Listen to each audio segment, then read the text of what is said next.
Al-Quran ini seperti surat dari Allah sang pencipta untuk manusia makhluknya. Lah kalau sudah seperti itu, maka dia membacanya ini harus benar-benar membaca, bukan sekedar membaca. Bacanya harus dipenuhi dengan ta'zim, pengagungan dalam dirinya, dari hatinya untuk Allah atau kepada Allah Subhanahu wa ta'ala. Karena ketika dia membaca Al-Quran, dia ini berkhitab kepada Allah, atau dia sedang mendapatkan khitab dari Allah, maka harus adab membacanya. Kok kita, Nabi Muhammad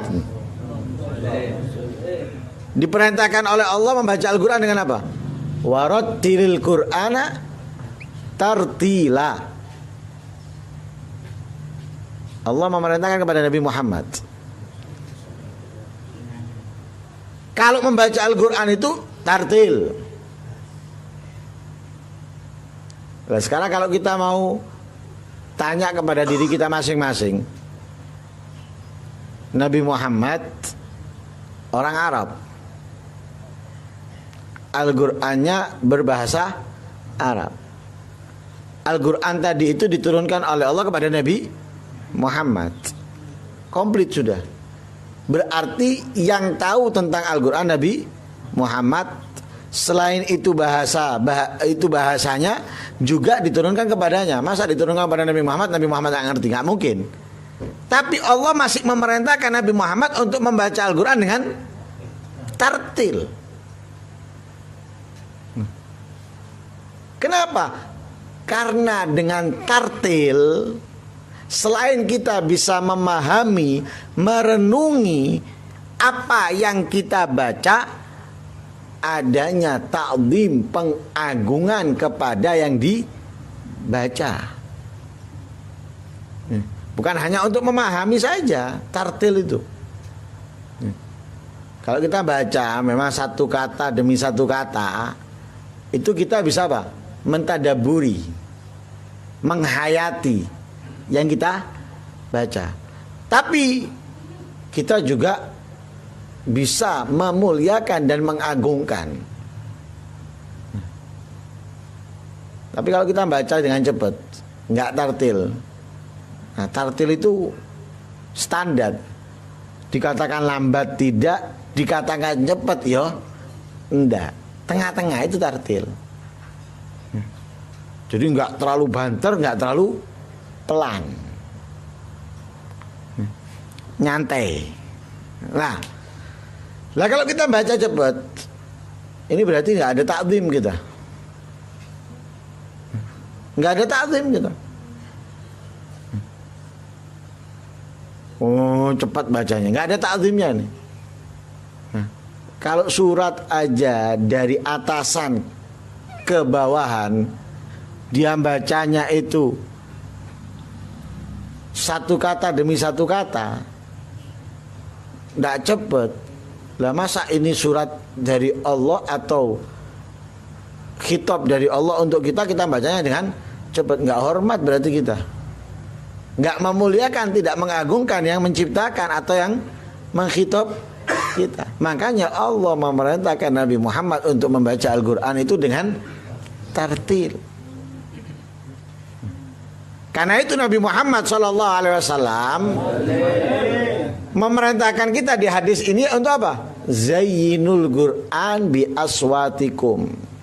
Diperintahkan oleh Rasulullah kita untuk apa? Menghiasi Al-Qur'an. Al-Qur'an sudah indah, Al-Qur'an sudah bagus, sudah mulia, tapi perlu kita hiasi.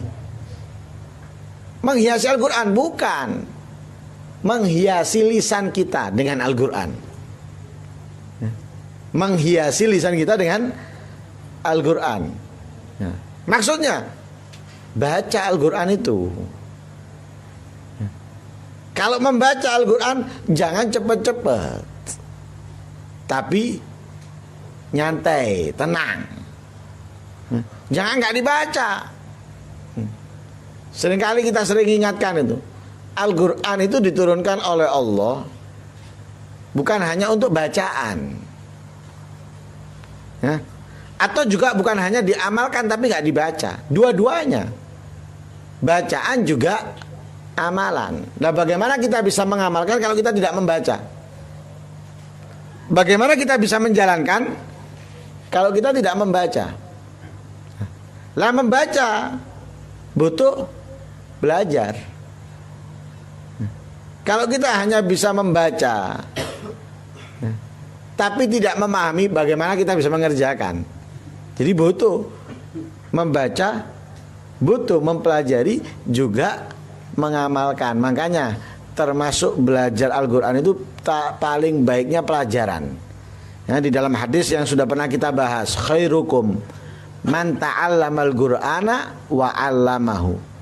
Katanya Rasulullah, menjadi yang terbaik di antara kalian orang yang belajar Al-Quran, yaitu belajar membaca, belajar memahami, wa 'allamahu, dan mengajarkannya. Nah, makanya perlu kita menghiasi lisan kita, menyibukkan, ya, mulut kita dengan Al-Quran. Lah, menghiasinya itu bukan hanya mengeluarkan huruf-huruf Al-Quran dari mulut kita, tapi bagaimana caranya keluarnya huruf-huruf Al-Quran atau kata kalimat Al-Quran dari mulut kita dapat membuat orang yang mendengarnya itu takut. Membuat orangnya takut. Bukan bacaan yang tidak membuat yang mendengarnya takut. Ini banyak terjadi sekarang. Banyak terjadi. Apalagi bacaan Al-Quran dibuat seperti keroncongan atau semisalnya. Ini keliru, ini salah. Bahkan sebagian mengatakan haram. Sebagian ulama mengatakan haram. Ada yang mengatakan tidak, selama panjang pendeknya sesuai. Tapi kalau tidak, haram. Tapi yang mengatakan haram walaupun sesuai panjang pendeknya, haram. Kenapa? Karena menghilangkan kemuliaan dan kehormatan Al-Quran.